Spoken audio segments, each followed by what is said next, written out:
In the summer of 1998, my family and I moved into a 2-story rental house in a quiet, tree-lined neighborhood. My name is Mark, and I was 16 at the time. My younger brother, Owen, was only 8. We were excited for a fresh start, and the house seemed perfect. It was older, sure, with peeling paint and floors that groaned with every step, but it had a certain charm. We didn't know then that our fresh start would become our worst nightmare. The first few weeks were normal. We unpacked boxes. My dad grumbled about the leaky faucet in the kitchen, and my mom planted flowers in the front yard. Owen, however, seemed different. He was usually a ball of energy, always running around, but he became quiet and withdrawn.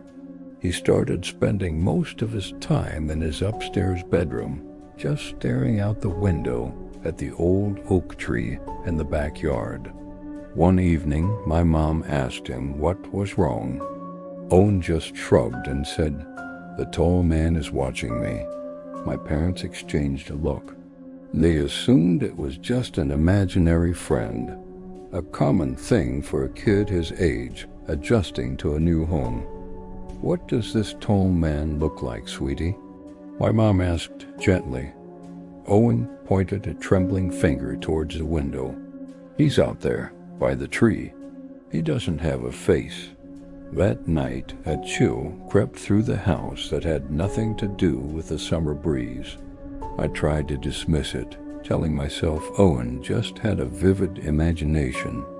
But a few days later, things got stranger.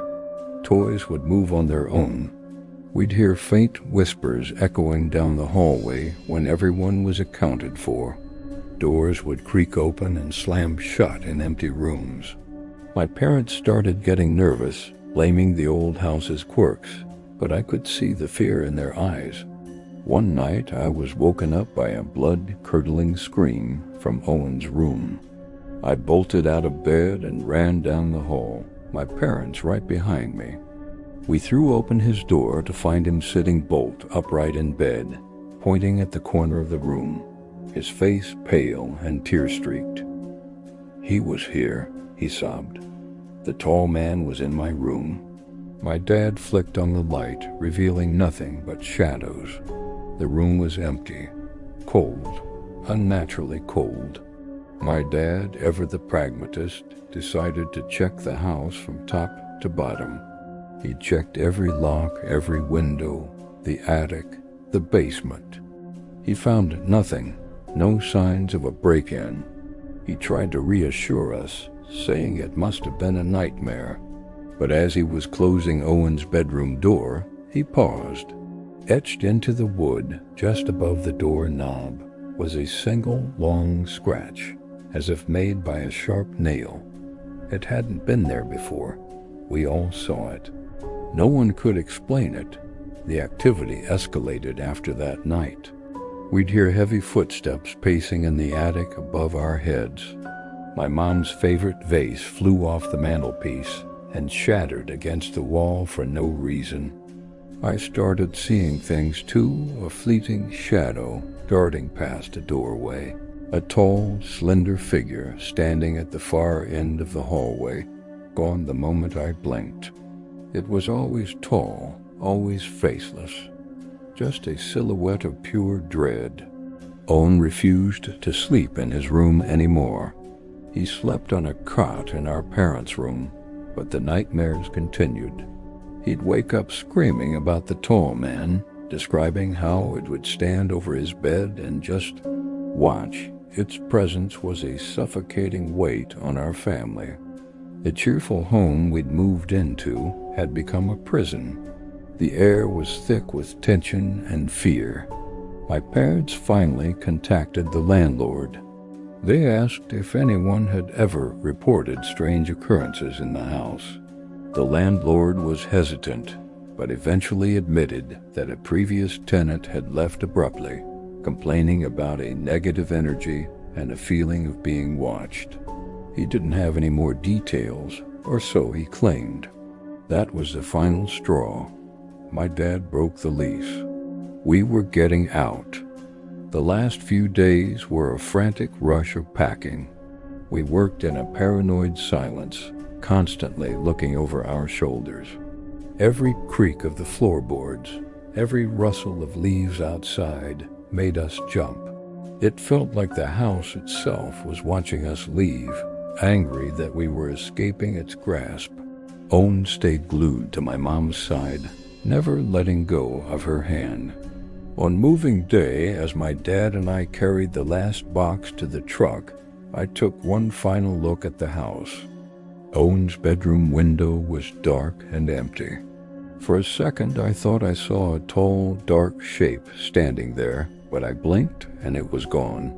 I told myself it was just a trick of the light, a reflection.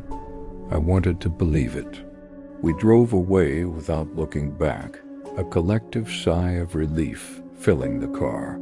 We moved into a small apartment on the other side of town.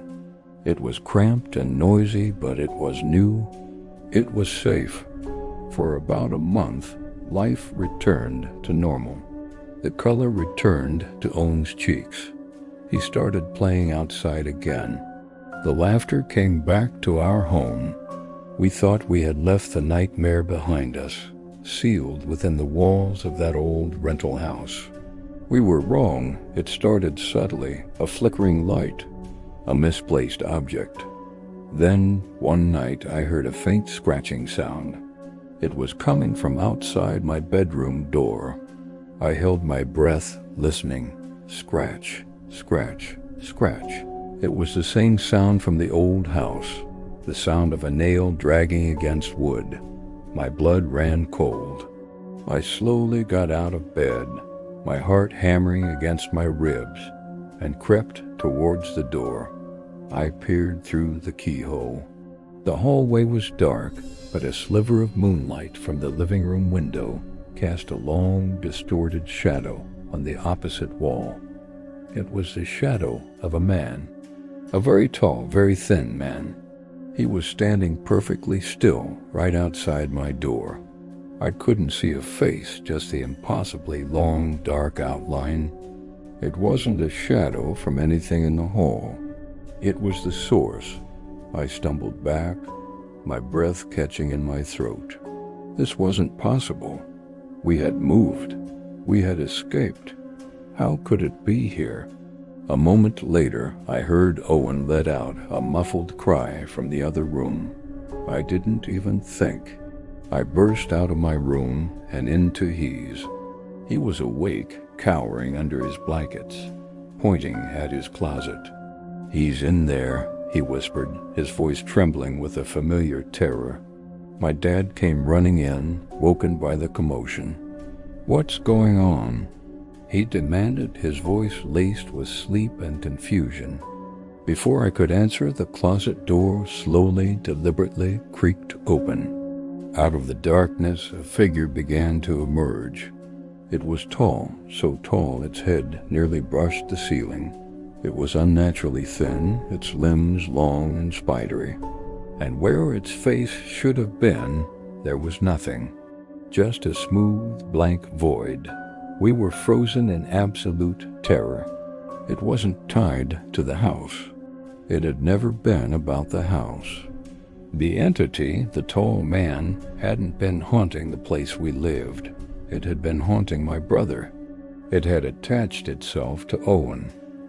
My dad, in a surge of protective rage, grabbed the heaviest thing he could find, a baseball bat, and lunged, screaming for it to get away from his son. But the figure didn't react. It didn't flinch. It simply dissolved.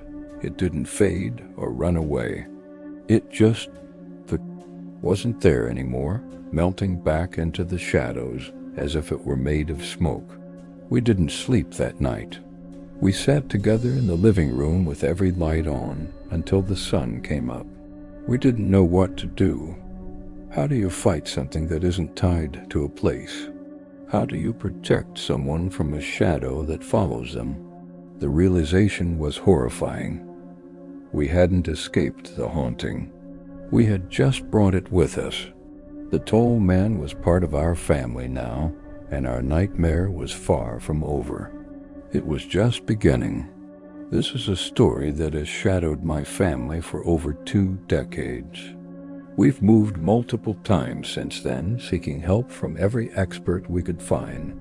But some things, once they see you, never look away. Thanks for listening. If you enjoyed this story, make sure to hit that like button and subscribe for more chilling tales. Stay safe out there.